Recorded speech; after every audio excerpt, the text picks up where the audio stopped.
안녕하세요. 자, 이번 시간은 이제 1890년대 주요 사실들을 정리하겠습니다.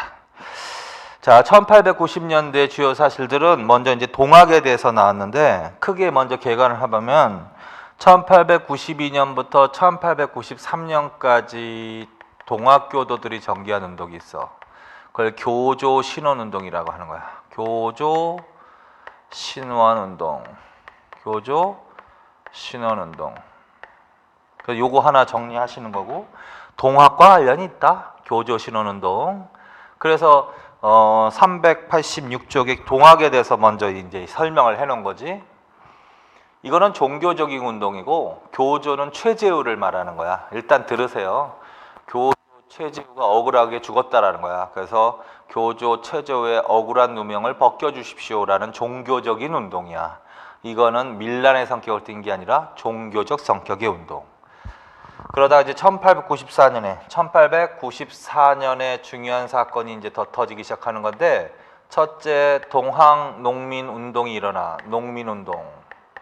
동학 농민 운동이라고, 이거는 뭐 용어상의 문제인데 동학 농민 봉기라고도 하고, 밀란의 성격을 띈 거야. 이제 농민들이 이제 봉건적인 수탈에 못 이겨서 이제 사회 개혁적 성향을 드러내면서 밀란의 형태로 무장 봉기한 사건이야. 그래서 동학농민운동이라고 한다. 그래서 1894년에는 이제 동학농민운동을 하나 정리하셔야 되고, 동학과도 관련이 있는 거야. 그래서 1890년대는 동학이 전개한 운동, 교조신원운동과 농민운동, 이거 정리해 놓아야 되고, 그 다음에 이 과정에서 농민운동이 이제 처음에 발생하는 거고, 이 과정에서 정부의 근대화 정책이 또 추진돼. 그걸 가보개혁이라고 하는 거야. 가보개혁. 그래서 1894년에 또 동학농민운동, 이거 하나 정리하고, 가보개혁의 내용이 뭐냐, 그래서 이것도 하나 정리해야 돼. 그래서 요 두 개가 제일 내용이 많고 또 중요한 거고, 1894년에는 요 두 개를 집중적으로 정리하는 거야. 또 이 과정에서 무슨 전쟁도 터지냐면 청일전쟁이 터지는 거야. 청일전쟁이 터진다. 그래서 1894년부터야, 지금 스타트는.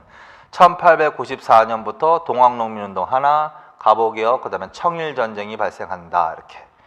근데 청일전쟁은 그냥 뭐 내용이 별로 없고, 요거 동학농민운동하고 가보개혁을 집중적으로 정리해 놓으시면 되는 거야. 이렇게 요 두 개. 그 다음에 요거 동학농민운동하고 교조는 합쳐서 이거 동학으로 가는 거야. 동학. 그 다음에 1895년에 을미사변이라는 게 일어나. 을미사변. 명성황후 시해 사건이 일어난단 말이야. 명성황후 시해 사건. 그걸 을미사변이라고 하고, 이건 일본이 일으킨 사건인데, 을미사변 이후에 또 개혁을 해. 그걸 을미개혁이라고 하는 거야. 그래서 을미사변과 을미개혁도 하나 정리해 놓을 필요가 있어. 그래서 을미사변 이후에 정부가 추진한 개혁은 을미개혁이라고 한다. 1894년에 추진한 개혁은 가보개혁이라고 한다. 그래서 그거 비교하는 건데, 이거는 어떤 사람들은 3차 가보개혁이라고도 불러. 3차 가보개혁이라고도 부르는 사람도 있다. 가보개혁의 연장선상이라는 거지 뭐. 그럼 무슨 소리다? 그러면 이 가보개혁은요, 나중에 하겠지만 1차 가보개혁도 있고 2차 가보개혁, 이렇게 나눠서 물어볼 수도 있어. 농민운동도 마찬가지야. 1차 농민운동하고 2차 농민운동, 이렇게도 나눌 수 있어. 이건 구체적으로는 나중에 하자고. 어쨌든 이렇게.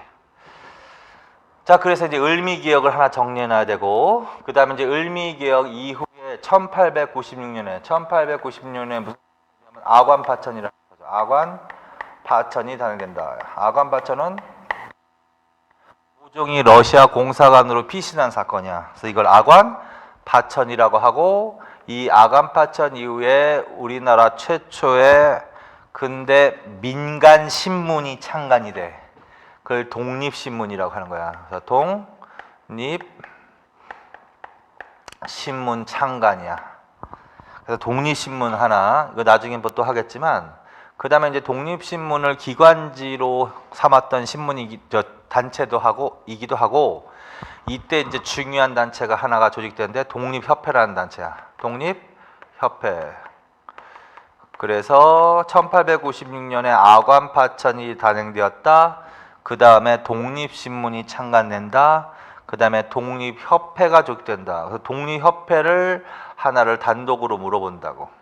그래서 독립협회를 정리해놔야 돼. 그 다음에 이제 1897년에 아관파천 이후에 1년 만에 고종이 다시 환궁을 한다고요. 덕수궁 고종이 환궁을 한다고. 고종이 덕수궁. 근데 이때는 경운궁이라고 불렸어. 경운궁. 지금의 덕수궁 말하는 거야. 덕수궁으로 환궁을 한다고. 그리고 해서 대한제국의 수립을 선포한다. 그래서 나라 이름을 바꾸는 거야. 대한으로. 그래서 조선이었다가 이제 이때부터 대한제국으로 가는 거야. 그래서 대한제국의 수립이다. 대한제국의 수립이다. 1897년에 이제 대한제국 수립 이후에 개혁을 또 추진한다고. 그거는 광무개혁이라고 표현한다. 광무개혁.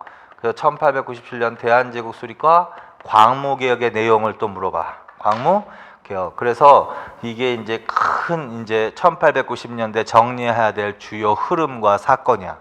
그래서 첫째 뭐를 하나 정리해 놓는다. 동학에 관한 거. 동학에 관한 거 하나. 그 다음에 가보개혁. 그 다음에 을미개혁. 독립협회. 대한제국과 광무개혁의 내용 있지? 그래서 이렇게. 그래서 하나, 둘, 셋, 넷, 5개. 요 5개가 내용도 좀 많아. 자, 그래서 요 5개를 기존 축으로 해서 이제 교조신흥운동부터 이제 차근차근히 이제 시대적 상황을 흐름을 이해하면서 이제 공부를 하시는 거야. 그러나 항상 이거는 머릿속에 있어야 돼. 그래서 교조신흥운동, 동학농민운동, 가보개혁, 청일전쟁, 그 다음에 을미사변과 을미개혁, 아관파천과 독립신문, 독립협회, 그 다음에 대한제국과 광무개혁. 그래서 이런 식으로 정리해 놔시는 거야. 자, 그래서 386페이지에 동학원 해가지고 동학에 대해서 그 다시 박스로 쳐놓은 거는 다시 복습하라고 다시 하는 거야. 이거 조선 후기에 동학에 대해서 공부하셨죠? 그 내용을 그대로 옮겨 적은 거야. 자, 그래서 그 다시 한번 복습할 겸 복습할 겸 별표 쳐놓고 한번 읽으세요. 그 다음에 이제 동학의 세력 해가지고 북접하고 남접 이걸 안 했으니까 지금 한다. 그래서 동학의 세력이 있는데 크게 이 당시에 동학의 세력은 두 세력이 있다. 북접 세력하고 남접 세력. 그래서 북접, 남접 이렇게 줄쳐 놓으세요. 그리고 북접 세력이란 어떤 세력을 말한다? 충청도줄, 본부줄, 최시형줄, 주로 몰락 양반 줄, 동학의 종교적 성격 강조줄. 자, 이 당시에 북접 세력이란 충청도 지방의 동학교도들을 주로 북접이라고 하는 거야. 충청도 지방의 동학교도들. 여기가 동학의 본부 조직이라고도 하는 거야. 그리고 주요 지도자는 2대 교주인 최시형, 2대 교주인 최시형 등이 주도한 조직이다. 근데 이 북접 세력은 주로 물론 몰락한 사람들이지만 양반, 신분층이 양반층이 많았다고. 그리고 얘네들은 동학의 종교적 성격을 강조하는 거지 동학의 사회 개혁적, 반봉건적인 성격을 강조하는 애들이 아닌 거야. 그래서 얘네들은 순수하게 동학이 조선정부에서 합법적으로 인정받는 종교가 아니잖아요. 생각해보면 최재우가 만들었는데 혹세 무민의 죄로 처형당했잖아. 그래서 결국은 정부로부터 탄압을 받는 종교였다고. 이때도. 그래서 얘네들은 주로 동학을 종교적인 차원에서 정부로부터 합법적인 종교로 인정받는 운동에 주력하는 거야. 그걸 종교적 성격을 강조한다 이렇게. 따라서 정부와 대립하는 밀란의 형태로 동학운동이 발전하는 것은 별로 좋아하지 않는다고. 그래서 그렇게 이해하십시오. 반면에 남접 세력이란 어디 세력을 말한다? 전라도줄, 전봉준, 손아중, 김계남 줄, 소농, 빈농, 소상인 줄, 사회개혁적 성격 강조 줄. 자, 얘네들은 북접하고 자꾸 비교가 되는 거 아니야. 충청도가 더 북쪽에 있으니까 걔네들 북접이라고 한 거고 충청도 밑에 전라도가 있으니까 여길 남접이라고 한 거지. 그래서 전라도 지방의 동학교도들 주로 주요 지도자는 전봉준에다 녹두장군이라고 써놓으세요. 그래서 새야 파랑새야 뭐 녹두장군 이런 얘기 새야 파랑새야라는 민요가 나오지 그거의 주인공이 이 사람이란 말이야. 녹두장군. 전봉준, 손아준, 김계남 등이 주요 지도자고 여기에는 농민들과 상인층이 많았단 말이야. 그래서 농민들과 상인들은 정부의 봉건적 수탈에 계속 시달려왔던 계층이라는 거지. 그래서 얘네들은 동학의 종교적 성격보다는 기존의 전통 질서, 봉건적 질서로 인해서 피해를 입은 사람들이기 때문에 기존의 봉건 질서를 개혁하려는 의지가 강하다고. 그래서 그 사회 개혁적 반봉건적인 성격을 좀 강조하는 세력이다. 자, 그래서 결론은 성격이 그렇게 나눠진단 말이야. 북접하고 남접. 따라서 이때 1890년대 동학운동을 보면 종교적인 운동도 있고 사회개혁적 반봉건적인 성격의 운동도 있단 말이야. 그래서 그 성격에 따라서 주도층이 달라지는 거지. 그래서 크게 보면 교조신혼운동은 종교적 성격을 띠는 운동이라고요. 그래서 이 두 세력 중에서 북접이 주도하게 되는 거야. 북접. 그 다음에 농민운동 있죠. 이거는 무장봉기한 거라고 그랬지. 그래서 무장봉기한 이 농민운동은요, 반봉건 반외세적 성격이 강하다고. 그래서 사회개혁적 성격과 일본을 몰아내려는 반외세적 성격이 강한 운동이거든. 그래서 이거는 주로 남접이 주도한다 이렇게 하는 거야. 자, 그래서 이제 이런 식으로 크게 두 세력 정리하시고 그 다음에 이제 교조신혼운동에 대해서 하는 거야. 교조신혼운동. 여기서 말하는 교조는 누구다? 최재우를 말한다고. 최재우. 이제 동학을 말하는 거니까 동학교도들이 전개한 운동이 뭐다? 교조신혼운동. 따라서 교조가 최재우라고. 그래서 최재우의 누명을 벗겨주십시오. 억울함을 풀어주십시오. 누명을 벗겨주십시오. 이게 바로 교조신원이란 뜻이야. 자, 그래서 이거는 무슨 성격의 운동이다? 종교적 성격의 운동이야. 따라서 그러면 누가 주도해야 돼? 북접이 주도해야 된다는 소리지. 북접이 주도했다. 그러면 충청도 지방의 동학교도들이 주도한 거지. 주요 지도는 최시형이 주도한 거야. 그래서 그렇게 해놓고. 그런데 이제 얘네들이 이제 이걸 위해서 집회를 열었다는 거지. 그래서 집회가 이제 3차 집회까지 간다라는 거야. 자, 그래서 그거 정리나 첫째, 1차 집회가 어디다? 공주 삼내 집회 출. 공주 삼내에서 집회를 열었다고. 공주 삼내 집회라고 해. 물론 다른 동네야. 공주하고 삼내. 근데 이걸 1차 집회라고 해. 공주 삼내 집회. 줄 1892년에. 그리고 눈으로 읽으세요. 최시영이 중심이 되어 공주에서 충청감사 조병식에게 교조신혼운동과 교조신혼과 포교의 자유 등을 요구했다. 삼내에서 또 전라도 감사 이경직에게 교조신혼을 요구했다. 자, 첫째 집회. 이제 무슨 집회로 간다? 공주 삼내 집회. 누가 주도했다? 최시영 등 북접이 주도한 집회다. 두 번째 집회를 연다. 그럼 어디다? 서울로 간다. 그래서 서울 복합상소라고 한다. 서울 복합상소. 서울 집회 이래도 되고 서울 복합상소를 제기한다. 서울로 대표를 파견하는 거야. 그래서 서울 집회, 2차 집회로 가는 거야. 그리고 읽어. 박광어를 중심으로 40여 명의 동학고도들이 광화문 앞에서 엎드려 그걸 복합이라고 하는 거야. 복합상소를 전개했다. 내용은 교조신원해 달라고. 자, 또 받아들여지지 않자 3차 집회를 연다. 3차 집회는 보훈집회. 1893년에 보훈집회로 간다. 그래서 이거 순서 바로잡는 문제도 나오니까 정확히 순서대로 읽어 버릇하세요. 공주 삼내, 그 다음에 서울 복합상소, 그 다음에 보훈집회.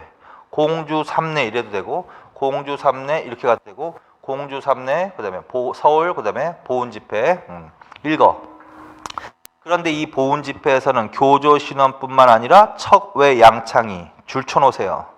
즉 일본과 서양 세력을 물리치고 대의를 세운다. 그게 척외양창의 뜻이라고. 따라서 이때부터 무슨 성격을 강하게 드러난다? 반외세적 성격. 줄쳐놔. 반외세적 성격. 줄. 자, 이 말은 무슨 말이냐면 이 운동은 처음에는 무슨 성격을 띄었지만 종교적 성격을 띄었지만 점차 무슨 성격을 띄어가는 집회로 발전한다? 정치적 성격을 띈다. 그래서 정치적 성격이라고 거기 반외세적 성격 있죠. 그 밑에다가 써놔. 정치적 성격 집회 변질. 자, 그래서 여기까지 정리하면 돼. 이게 바로 지금까지 한 게 교조 신원운동입니다. 자, 그래서 교조 신원운동 결론. 1892년부터 1893년까지 일어났다. 내용은 체제후의 누명, 억울함을 벗겨달라는 종교적 성격의 운동이었다.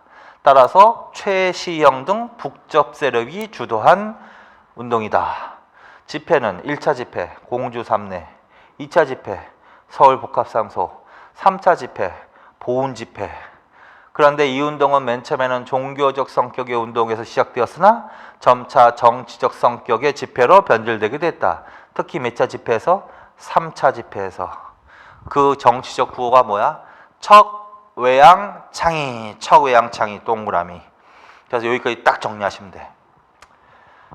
자, 그 다음에 이제 뭘로 간다? 387쪽으로 간다. 387쪽 동학농민운동으로 간다. 자, 그래서 지금 이거 말하는 거야. 동학농민운동. 그래서 이제 교조 신원운동은 여기서 이제 끝내는 거고, 교조 신원운동. 그 다음에 이제 무슨 운동으로 전개된다? 무장 봉기한단 말이야, 농민들이. 그걸 농민운동이라고 하는 거야. 무장 봉기한다. 쉽게 말하면 19세기에 세도 정치기 때, 특히 철종 때 일어났던 밀란이 있었지, 임술밀란이라고. 그래서 밀란의 성격을 띤 무장봉기가 발생하는 거야. 동학농민운동을 중심으로, 농민을 중심으로. 자, 그래서 그거에 대해서 지금 공부하시는 거야. 근데 이거는 무엇과 무엇으로 나눠볼 수 있대? 1차 봉기하고 2차 봉기로 나눠볼 수 있다는 거지. 자, 그래서 1894년에 맨 처음에 딱 출발하는 건 1차야, 1차. 1차 농민봉기가 발생합니다. 그래서 이걸 정리해 놓는 거야. 지금 하는 건 1차 농민봉기 하시는 겁니다. 자, 1차 농민봉기 정리하는 거야. 첫째, 원인이 뭐다? 고부군수 조병갑의 수탈, 만석보 사건 줄, 안핵사 이용태의 탄압, 그거 줄 두 가지 기억하세요. 이 동학농민운동, 1차 농민 무장봉기 운동은 고부에서 시작이 됐다. 고부란, 전라도 고부야, 전라도 고부. 근데 전라도 고부의 조병갑이라는 관리가 수탈을 저지르더라는 거야, 농민들에게. 그래서 고부군수 조병갑의 수탈에 못 이겨서 무장봉기한 사건이 바로 고부밀란이라고, 이걸 고부밀란이라고도 한다고. 자, 그래서 1차 농민봉기의 원인은 뭐다? 고부군수 조병갑의 수탈, 만석보 사건이 원인이 되기도 했다. 그래서 그거 줄 쳐놓으라고, 반드시. 이렇게.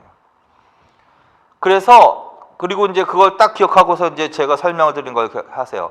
그래서 이제 수탈에 못 이겨서 자꾸 세금 많이 걷고 수탈하고 강제 동원해서 일시키고, 그래서 생활이 굉장히 어려운 거야. 그래서 결국은 이게 뚜껑이 열려가지고 고부 관할을 점령한 거야. 농민들이 고부 관할을 점령했다, 이렇게.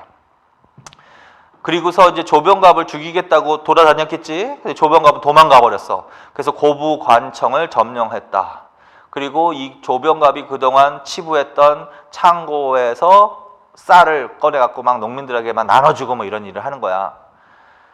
그런데 이제 정부에서 그 보고가 들어간 거지. 고부에서 어떻게 보고했을까? 고부에서 밀란이 발생했습니다, 이렇게. 그래서 이 정부, 중앙정부에서 19세기에도 왜 밀란, 임술밀란 계획에 안핵사라는 용어가 나왔잖아. 그래서 조사단을 파견하는 거야. 그래서 안핵사 이용태라는 사람을 파견했다. 그리고 알아보니까 고부군수 조병갑이 나쁜 놈인 거야. 그래서 고부군수를 교체한다고. 그래서 1차 고부를 점령하고 농민들이, 그러자 정부에서 고부군수 교체하고 그 다음에 안핵사 이용태를 파견했다. 그래서 고부군수가, 새로운 고부군수가 왔어. 그랬더니 농민들이 새로운 고부군수한테 조병갑이 이렇게 나쁜 일을 저질렀기 때문에 우리가 이걸 일으킨 거다. 이런 건 잘못됐으니까 시정해 주십시오라고 개혁 요구를 한 거야. 그러니까 새로 교체된 고부군수가 그렇게 해주겠다라고 약속을 했나 봐요. 그래서 일단 고부군수의 시정 약속을 받고 일단은 해산한다고. 해산했는데 그 다음에 안핵사 이용태라는 사람이 파견돼 있었다 그랬지? 그 안핵사 이용태가 이 사건을 조사하면서 동학에 대해서 탄압을 강화하는 거야. 이 사건을 일으킨 주도자가 동학이다 하면서 동학에 대한 탄압을 강화하는 거야. 그래서 다시 재차 봉기해서 고부를 다시 점령해 버린다고. 자, 그래서 여기까지가 바로 1차 봉기의 전개 과정이거든. 그냥 결국 1차 봉기 고부밀란도 한 번 장악했다가 다시 해산했다가 다시 재차 고부를 다시 점령하고 이런 과정이 있었다라는 것을 그냥 머릿속으로만 알아두시고, 그러나 결론은 항상 1차 농민봉기는 스타트는 어디서 한다? 고부에서 하라는 거야. 그러니까 고부, 그리고 원인은 두 가지 기억해. 고부군수 조병갑의 수탈, 그게 가장 먼저지. 그 다음에는 안핵사 이용태 탄압, 그 두 개를 기억하시라는 거야, 결론적으로. 자, 그래서 고부군수 조병갑의 수탈, 타막, 만석보 사건, 그 다음에 안핵사 이용태 탄압, 이렇게 딱 나오면 1차 농민봉기를 말하는 거구나, 이렇게. 근데 이때 주요 봉기한 원인이 뭐야? 농민들이 봉기한 원인이 봉건적 수탈에 대한 저항이란 말이야. 그래서 이 1차 봉기 때는 사회개혁적 반봉건적 성격이 강하게 드러날 때란 말이야. 그렇다면 동학에 어느 세력이 주도할 가능성이 많은 거야? 전라도 지방이라고도 했고, 따라서 결국 남접이 주도하는 거지. 남접. 이 사건은 사회개혁적 반봉건적 성격을 띄었다. 따라서 남접이 주도했다. 이 사건은 밀란의 성격을 띄었기 때문에 종교적 성격을 강조하고 밀란으로 확대되는 것을 바라지 않았던 북적 세력은 가담하지 않는다고. 자, 그래서 교조 신혼운동은 북접이 주도했다고 해야 되지만 요거는 누가 주도했다고 해야 된다? 남접이 주도했다. 북접은 가담하지 않았다. 이런 식으로 알아둬야 돼. 자, 그래서 그렇게 하면 읽어. 주도. 그래서 남접이 주도했다. 전봉준, 손아준, 김계남이다. 북적 세력은 가담하지 않았다. 성격은 반봉건적 줄. 그게 사회개혁적 성격이라는 거야. 그래서 이때 농민들이 봉기하면서 외쳤던 구호가 그거야. 제폭구민, 보구관민. 그것도 반드시 줄쳐놓고 별표 쳐놓으세요. 그리고 해석을 합니다. 제폭구민은 폭정을 제거하고 백성을 구하자야. 폭정으로부터 백성을 구하자야. 제폭구민. 그 다음에 보국안민은 보국은 나라를 바로잡자, 안민은 백성을 편안하게 하자. 농민들이 주장할 법한 얘기지. 폭정, 봉건적 수탈을 제거하고 백성을 구하자. 백성을 편안하게 하자. 그래서 나라를 바로잡자. 제폭구민, 보국안민. 반드시 별표 쳐놔. 1차 농민 봉기로 나와야 돼. 그리고 이때 농민들이 정부에다 대고 구체적으로 사회개혁을 이렇게 합시다 라고 개혁안을 제시한다고. 그걸 뭐라 그런다? 폐정개혁안 줄. 나중에 개혁 내용은 한꺼번에 싹 볼 거니까 폐정개혁안이라고 줄 맞춰놔. 자, 그래서 농민들이 주장한 개혁 요구안은 뭐라고 부른다? 폐정개혁안 줄. 전개과정. 자, 이건 이제 순서 받는 문제도 나왔기 때문에 그런데 1차 농민봉기 다음에 이제 남접이 주도한 1차 농민봉기로 가는 거지. 그래서 요 네 가지는 확실히 기억하세요. 네 가지가 뭐다? 고부부터 항상 출발한다 그랬지? 그래서 고부밀란. 밑에 고부. 그리고 황토연 전투라고. 황토연. 이때는 무슨 말이냐면 농민들이 이제 무장 봉기한 거야. 밀란의 성격을 띈 거야.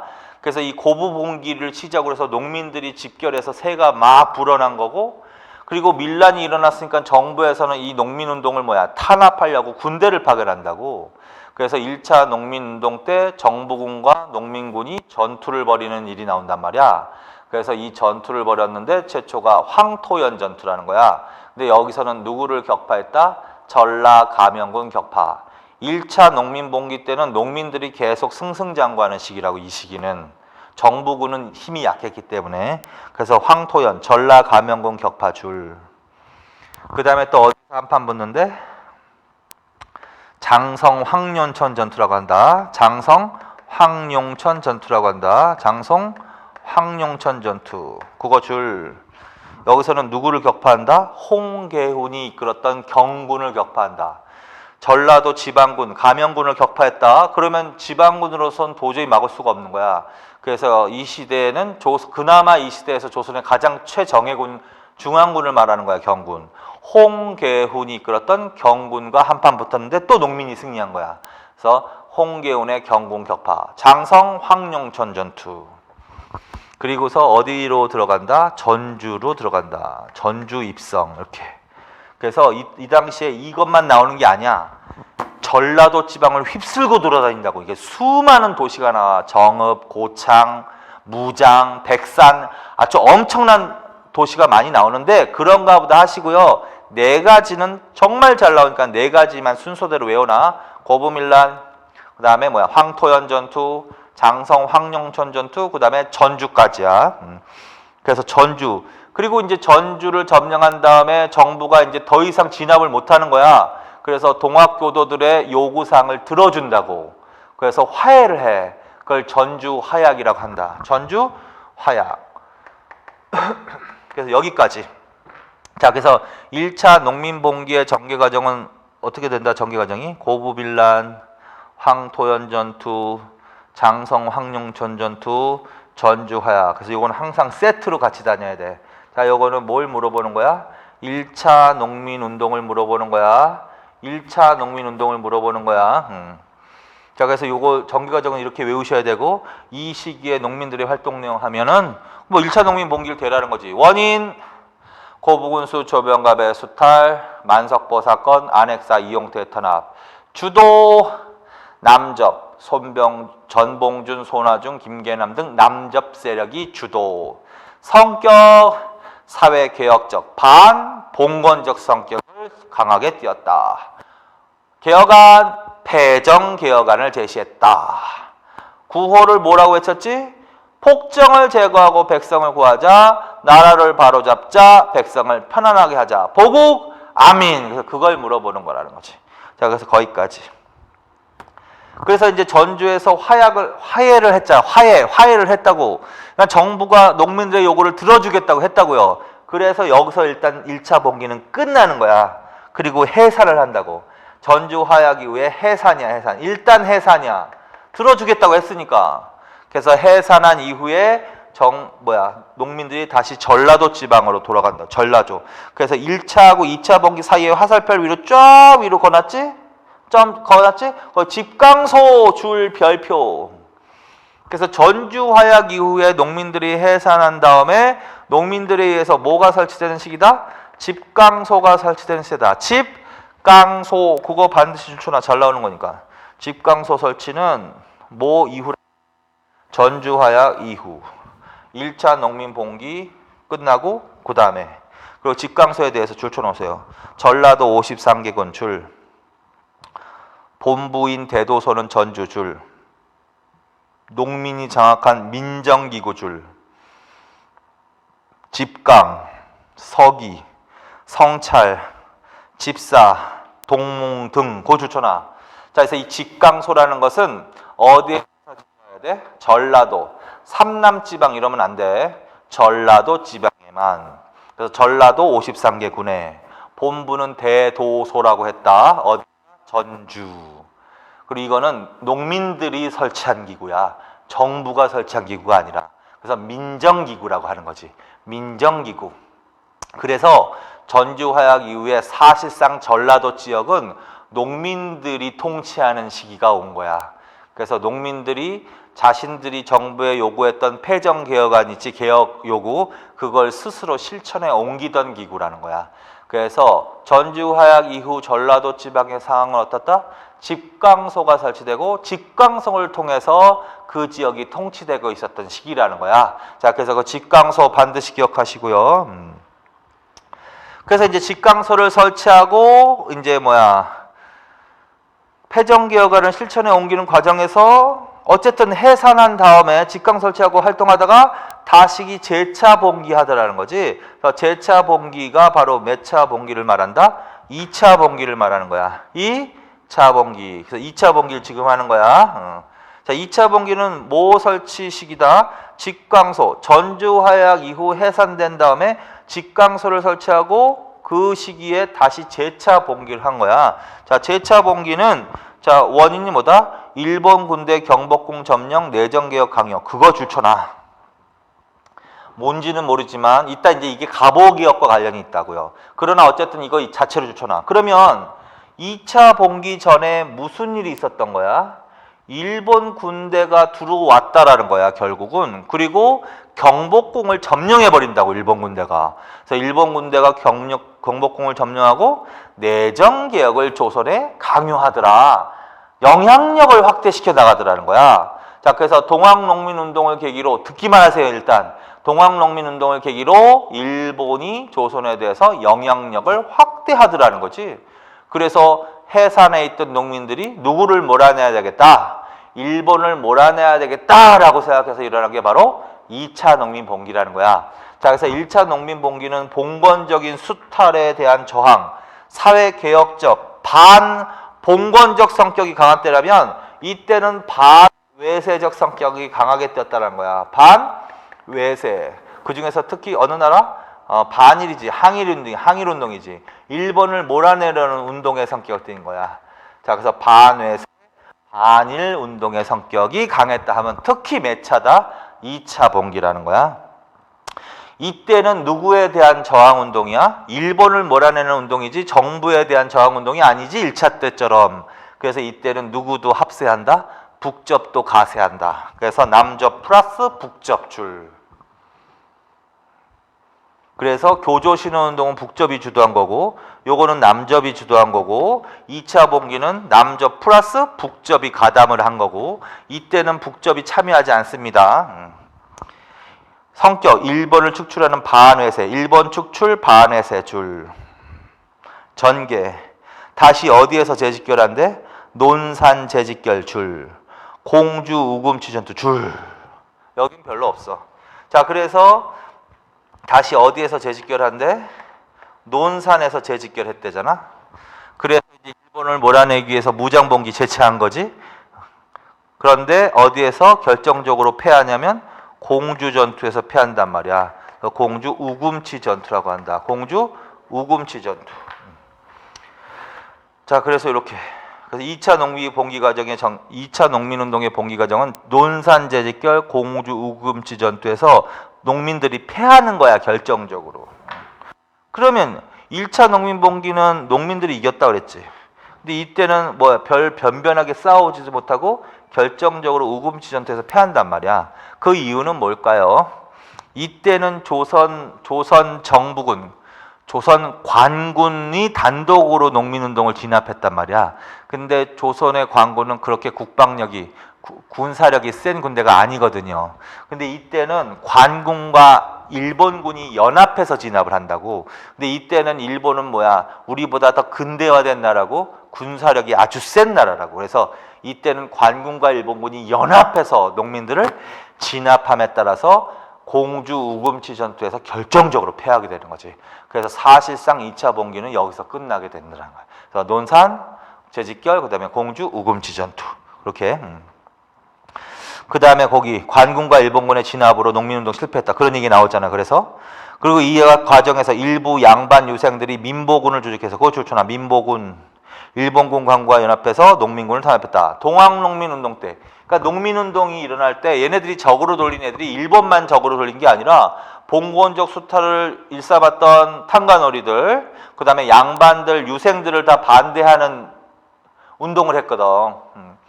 따라서 이때 양반 유생들은 얘네들이 싫었겠지. 그래서 양반 유생들, 부호들, 이런 애들은 민보군이라는 걸 만들어서 농민들을 탄압하기도 했다. 그런 소리야. 그냥 민보군 줄쳐놔. 민보군. 맞다 틀리다. 맞다 정도. 자, 그래서 결론은 이렇게 정리하는 거야. 자, 그래서 교조신혼운동 하나 따로, 그 다음에 농민운동, 무장봉기. 근데 1차하고 2차로 나눠서 1차는 고부에서부터 전주화야까지, 그 다음에 2차는 논산에서 공주 우금치 전투까지, 그 사이는 직광소설지 시기다. 그래서 반드시 그렇게 기억하세요. 그 다음에 이제 주장 영향 봅시다. 폐정개혁안이라고 또 줄쳐놔. 농민들이 요구했던 개혁안을 뭐라고 그런다? 폐정개혁안이라고 했지. 나중에 이건 한번 구체적으로 더 볼 거야. 근데 폐정개혁안. 그래서 농민들이 정부에 요구했던 개혁안을 뭐라고 그런다? 폐정개혁안이라고 한다. 그래서 그 폐정개혁안의 담겨져 있는 주요 개혁 내용이 이런 것들이라는 거야. 그래서 이게 오히려 중요하다. 별표 연필로. 탄간오리 행포한 부호 불량한 유생과 양반 외환 내통한 자 처벌하라. 그거 연필로 줄 쳐놓으세요 그냥. 그래서 농민들은 당연히 탄간오리 행포한 부호 유생 양반 외환 내통한 자는 처벌하라 이런 내용이 들어가 있다. 어디에? 폐정개혁안에.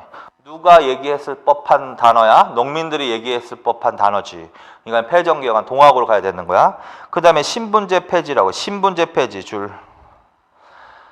당연히 농민들은 뭐야? 신분제를 폐지하고 평등사회를 지향했단 말이야. 그래서 폐정개혁안에는 신분제 폐지를 나타내는 문구도 들어간단 말이야. 나중에 구체적으로 볼게. 어쨌든 동학은 평등사회를 지향했다. 신분제 따라서 신분제는 폐지하는 게 맞을 것 같다. 그 다음에 무명잡세 폐지 줄. 공사체 무효와 토지의 평균 문제 그거 줄쳐놔 확실하게. 그래서 동학 농민들이 요구했던 또 개혁 요구사항이 뭐다? 무명잡세는 폐지하라. 근거에 없는 세금은 거두지 말라 그런 뜻이야. 그 다음에 공사채를 무효로 해주십시오. 공채 사채를 무효로 해주십시오. 무슨 말이냐면 농민들이 항상 빚이 많은 거 아니야. 채가 빚 아니야 빚. 그래서 국가에 진 빚이 됐던 개인에게 진 빚이 됐던 공채가 됐던 사채 공사채가 됐던 무효로 해주십시오. 그거 잘 나오는 문장이니까 지금 미리미리 알아놔. 그 다음에 토지의 평균 문자 그거까지. 토지의 평균 문장은 토지개혁이라고 써놔. 토지개혁. 자, 얘네들은 심지어 뭐까지 요구했다? 토지개혁까지 요구했다. 토지개혁이라고 써놔. 토지개혁. 그래서 이 토지개혁은 어떤 의미냐면 농민들에게 땅을 분배하자라는 거야. 그래서 토지를 분배해 주십시오. 토지를 농민에게 분배해 주십시오. 그래서 자영농을 육성해 주십시오라는 거야. 자영농을 육성하자. 그래서 농민에게 땅을 주십시오. 그걸 토지를 평균으로 나누어 경작하게 해 주십시오. 이런 얘기야. 그래서 그거 반드시 더별표 쳐놔. 자, 그래서 여기서는 나중에 또 볼 거지만 무명잡세 폐지, 공사채 무효와 토지의 평균 문작은 지금부터 별표 쳐놓고 그거 기억해. 자, 어디서 주장한 내용이다? 동학에서 주장한 내용이다. 무명잡세, 근거에 없는 세금 거두지 말아 주십시오. 그 다음에 공사채는 무효로 해 주십시오. 토지는 평균으로 나누어 경작하게 해주십시오. 일명 토지개혁을 요구했습니다. 농민에게 토지를 분배해 주십시오. 자영농을 육성해 주십시오. 자, 그래서 그건 더 별표 쳐놓으세요. 지금부터 미리 알아놔. 자, 그래서 거기까지. 그 다음에 두 번째는 무슨 말이냐면 일단 농민운동은 결론은 실패했잖아. 그렇지만 농민운동이 이 이후에 정부의 근대화 정책에 영향을 미치기도 했다라는 거야. 일부. 자, 그래서 그게 뭐냐면 정부의 자주적 개혁의 필요성 인식 줄, 교정청 설치 줄. 교정청 설치는요, 전주화약 이후라고 보면 돼. 전주화약 이후에 사실. 그러니까 전주화약과 2차 봉기 사이에 들어갈 거야. 전주화약 이후에 농민들 물어보면 어떻게 되나? 전주화약으로 당연히 농민들은 해산을 했을 것이고 전라도 지방에 집강소를 설치해서 자치하던 시대다. 한편 이 시기에 정부는 중앙교정청이라는 관청을 설치한다고. 교정청이라는 관청을 설치한다. 그래서 1890년대 정부가 자주적 개혁을 위해서 설치한 개혁기구는 교정청이 나와야 돼. 그래서 자주적 개혁의 필요성이 인식됐다. 왜 그러냐면 기존의 어떤 봉건 질서를 어느 정도 개혁하지 바로잡지 않으면 또 농민운동이 또다시 일어날 가능성이 있는 거 아니야. 그래서 정부로서도 개혁의 필요성을 느끼는 거야. 그래서 자주적 개혁이야. 포인트는 자주적 개혁을 위해 교정청을 설치했다. 그 말인즉슨 교정청 설치하는데 농민운동이 영향을 미쳤다라는 거지. 근데 교정청 설치에 영향을 미친 것은 1차 농민운동이라고 인식하세요. 그래서 1차 농민운동 이후 교정청 설치. 그리고 결론적으로 아까 폐정개혁안에서 동학이 요구한 개혁 내용이 있지. 그 중에서 동학이 요구한 것 중에서 가보개혁 때, 그 다음에 이제 가보개혁이라는 게 실현이 되거든. 구체적으로 가보개혁 실시에도 영향을 미친 사건이라고 볼 수 있는 거야. 크게 보면. 갑오개혁 때 실현된 게 세 개가 있어. 자, 그래서 그거는 반드시 줄쳐놓고 더 외우세요. 자, 뭐냐면 동학에서 요구한 신분제 폐지 줄, 과부의 제가 허용 줄, 무명잡세 폐지, 그거 줄쳐놓고 그 세 개를 별표 쳐놔. 아까는 없었지만 과부의 제가 허용 들어갔지? 나중에 한꺼번에 볼 거니까 지금 여기 나와 있는 것 정도로만 이해합시다. 자, 동학에서 요구했던 게 세 개야. 요거 세 개야. 일단은 신분제 폐지하십시오. 그 다음에 과부의 제가를 허용하십시오. 자, 이건 새로 나온 거지. 이건 어디서 요구했다? 동학에서 요구한 거야. 그 다음에 무명잡세는 폐지하십시오. 그건 아까 봤지. 무명잡세, 근거에 없는 세금 거두지 마세요. 그거 반드시 줄쳐놓고 세 개. 그게 바로 어느 때 실현된다? 갑오개혁 때 실현이 된다고. 그래서 갑오개혁 때 실현됨 이렇게 돼 있잖아. 그러면 동학과 갑오개혁의 공통점이 나오는 거야. 동학과 갑오개혁의 공통점은 뭐다? 신분제 폐지, 과부의 제가 허용, 그 다음에 무명잡세 폐지 이렇게. 근데 단 무명잡세 폐지는 무엇으로 실현된대? 조세법정주의 줄쳐놔. 조세법정주의. 무명잡세는 무슨 뜻이라고 했지 아까? 근거에 없는 세금 거두지 말라 그랬지? 근거에 없는 세금을 거두지 말라가 바로 조세는 법에 정한 것만 거둬야 된다. 그런 얘기가 똑같다는 소리거든. 그래서 갑오개혁 때 조세법정주의라는 게 시되거든. 그게 바로 무명잡세를 폐지하라라는 것을 실현하는 거지. 그래서 그렇게 이해하면 돼. 그래서 다시 신분제 폐지, 과부의 제가 허용, 무명잡세 폐지. 그거는 조세법정주의로. 요 세 개는 바로 뭐다? 동학과 갑오개혁의 공통점이다. 그리고 그거 별표 쳐놓으세요. 그 다음에 세 번째로 간다. 청일 양국군대 조선 파병의 계기. 그 줄 쳐놔. 농민운동이 일어나자, 1차 농민운동이 일어나자 정부가 이걸 막지 못하는 시대죠. 그래서 이때 정부가 청나라에 원군 요청을 한다고. 청나라에 원군 요청을 해서 청나라가 이때 들어와. 이미 전주화약 체결하기 전에 이미 들어와. 그래서 청국 군대가 일단 들어와. 그리고 일본 군대도 들어오는 거야. 근데 일본 군대한테는 파병 요청을 하지 않았거든요. 그런데 일본 군대가 청나라가 들어가니까 자기네들도 들어가는 거지. 근데 그때 구실로 삼았던 조약이 하나 나와야 된다는 거야. 갑신정변 이후에 체결한 텐진 조약 있지? 텐진 조약을 구실로 일본군이 군대를 파병한다는 거야. 그래서 결론 1차 농민운동으로 인해서 청군은 원군 요청으로 일본군은 텐진 조약을 구실로 두 나라 군대가 조선에 파병을 한다고. 자, 그래서 다시 읽어. 청일 양국 군대 조선 파병의 계기 줄. 그리고 결론은 이게 무슨 전쟁으로까지 이어져? 청일 전쟁 발발 줄. 그래서 결국은 청일 전쟁까지 일어난단 말이야. 이때 한반도 땅에서. 그래서 청일 전쟁까지 일어나는데 영향을 미친 사건이라고 하는 거지. 이때 일본은 텐진 조약을 근거로 텐진 조약 일본 텐진 조약 근거 그거 반드시 알아두시라는 거야. 텐진 조약이면 갑신정변인 거지. 근거로 군대를 파병했다. 결론 동학농민운동은 어떻게? 동학농민운동을 진압한다는 구실로 청일 양국군대 파병에 구실이 됐던 사건이란 말이야. 계기가 됐던 사건. 결국은 청일전쟁까지 몰아가는 영향을 미친 사건이라는 거지. 그 다음 밑에 이때 이 당시에 농민운동을 분석해 보니까 1차 농민운동과 2차 농민운동이 있는데 1차는 반봉건적인 성격이 강했다는 소리고 줄 2차 농민봉기는 반외세적 성격이 강했다는 소리고 그거 맞지? 그래서 민족주의적 성격이 강했다. 그래서 동학은요 반봉건, 반외세, 민족주의 성격이 강한 거야. 반봉건, 반외세, 민족주의. 그다음에 밑에 맨 마지막 보자. 농민운동은 비력 실패했지만 이후에 농민들은 의병운동에 가담 그거 줄. 그리고 영학당, 남학당, 활빈당 그거 줄. 조직에서 농민운동을 지속했습니다. 그래서 동학농민운동은 이때로 끝난 거지만 농민들의 운동은 계속되더라는 거지. 자, 그래서 일단 첫째로 어디에 이후에 가담하기도 한다? 의병운동에 가담하기도 하고 그 다음에 영학당, 남학당, 활빈당은 농민 무장단체란 말이야. 그래서 이 단체들은 농민운동을 전개한 농민 무장단체라고 알아두시면 돼. 자, 그래서 거기에도 관여하더라는 거지. 자, 여기까지. 그래서 지금까지 하신 게 동학에 대해서 내용이 좀 많잖아. 1850년대에는 내용이 좀 많아. 굵직굵직한 사건이 많아. 그래서 정리할 게 많아. 그리고 이 부분은 순서 잡는 문제도 나오니까 순서대로 지금 정리를 공부를 해버릇 하셔야 된단 말이야. 자, 그래서 여기까지. 그래서 이번 시간에는 1890년대 첫 번째 사건 동학에 대해서 정리를 하셨습니다. 수고하셨습니다.